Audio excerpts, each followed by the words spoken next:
Hello every one. ഇന്ന് ഉച്ചയ്ക്ക് എളുപ്പത്തിൽ ഒരു നാടൻ കറിയാണ് ഉണ്ടാക്കുന്നത്. ക്യാരറ്റ് വെച്ചിട്ടും നമ്മുടെ കായ് വെച്ചിട്ടും. ക്യാരറ്റ് നീളത്തിൽ അരിഞ്ഞിട്ടുണ്ട്. നമ്മുടെ പൊന്തൻ കായാണ് എടുത്തിരിക്കുന്നത്. ഉപ്പേരിക്കത ചെറുതായിട്ട് കട്ട് ചെയ്തിട്ടുണ്ട്. കൂട്ടാനിന് വെളിച്ചെണ്ണയാണ് എടുത്തിരിക്കുന്നത്. എന്നു വെച്ചാൽ നാടൻ കറിയല്ലേ. അതിലേക്ക് ഇപ്പോൾ ഒരു സവാള അരിഞ്ഞത് വഴറ്റിയെടുത്തു.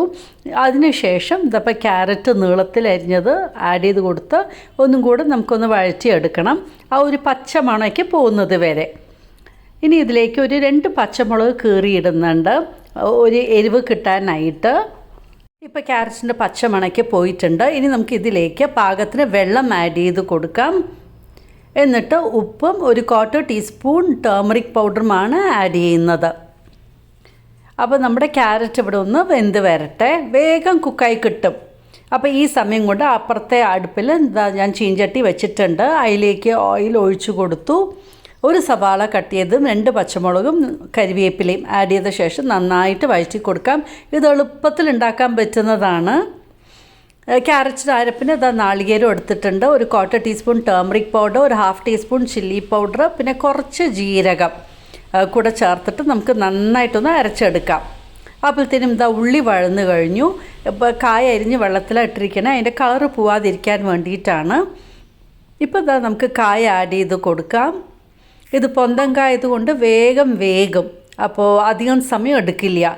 ഉപ്പും ആഡ് ചെയ്ത ശേഷം നന്നായിട്ട് ഇളക്കി നമുക്ക് അടച്ചൊന്ന് വേവിക്കാം. വെള്ളം ആഡ് ചെയ്യേണ്ട ആവശ്യമേ ഇല്ല. ഇവിടെ കൂട്ടാൻ നന്നായിട്ട് തിളച്ച് തുടങ്ങിയിട്ടുണ്ട്. ഇപ്പോൾ അരച്ച് ഈ കോക്കനട്ടിൻ്റെ പേസ്റ്റ് ആഡ് ചെയ്ത് കൊടുക്കാം.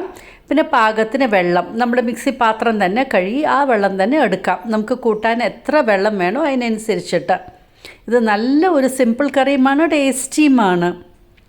നന്നായിട്ട് ഇളക്കി കൊടുത്ത ശേഷം ഇനി ഈ തേങ്ങയുടെ ഈ അരപ്പിലൊന്ന് വേവട്ടെ. ഞാനിപ്പോൾ തൈര് നന്നായിട്ട് ബീറ്റ് ചെയ്തെടുത്തിട്ടുണ്ട്. ഇപ്പോൾ അരപ്പും നന്നായിട്ട് തിളച്ചിട്ടുണ്ട്. ഇപ്പോൾ ഈ തൈര് ആഡ് ചെയ്ത ശേഷം നന്നായിട്ടൊന്ന് മിക്സ് ചെയ്ത് കൊടുക്കുക. എന്നിട്ട് സ്റ്റൗ ഓഫ് ചെയ്യണം. ചൂടോടുകൂടി വെക്കാൻ പാടില്ല, പിന്നെ അത് പിരിഞ്ഞതുപോലെ ആകും. അതുകൊണ്ട് സ്റ്റൗ ഓഫ് ചെയ്യണം. നന്നായിട്ടൊന്ന് ഇളക്കിയും കൊടുക്കണം. അവിടുത്തെ ഉപ്പേരിയും റെഡി ആയിട്ടുണ്ട്. ഇടയ്ക്കിടയ്ക്ക് ഞാൻ ഇളക്കുന്നുണ്ടായിരുന്നു. കടുക് പൊട്ടിച്ചു. അതിലേക്ക് ഉലുവ ഇട്ടിട്ടുണ്ട്. പിന്നെ വറ്റൽമുളകും കരിവേപ്പിലയും. ഇത് നമ്മുടെ കൂട്ടാനിലേക്ക് വറവിടാൻ വേണ്ടിയിട്ടാണ്. നമ്മൾ ഈ പാനിൽ ഇങ്ങനെ വറവിടുമ്പോൾ ഹൈ ഫ്ലെയിം വെച്ച് കഴിഞ്ഞാൽ സൂക്ഷിക്കണം. ചിലപ്പോൾ അങ്ങനെ തീ പെട്ടെന്ന് അകത്തേക്ക് പിടിക്കും.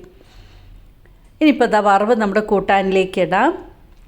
അങ്ങനെ അടിപൊളിയായിട്ടൊരു ഉച്ച ഊണിനുള്ള ക്യാരറ്റ് കറിയും റെഡിയായി. പിന്നെ ഉപ്പേരിയും റെഡി ആയിട്ടുണ്ട്, കായ കൊണ്ടുള്ളൊരു ഉപ്പേരി. അപ്പോൾ ഇതുപോലെ ഒന്ന് ട്രൈ ചെയ്ത് നോക്കൂ. സിമ്പിളുമാണ്, നമ്മുടെ വീട്ടിലുള്ള വെജിറ്റബിളുമാണ്. നിങ്ങൾക്ക് ഇഷ്ടമാകുകയും ചെയ്യും. എൻ്റെ യൂട്യൂബ് ചാനൽ സബ്സ്ക്രൈബ് ചെയ്യാനും ബെൽ ബട്ടൺ പ്രസ് ചെയ്യാനും ലൈക്ക് ചെയ്യാനും ഷെയർ ചെയ്യാനും മറക്കരുത്.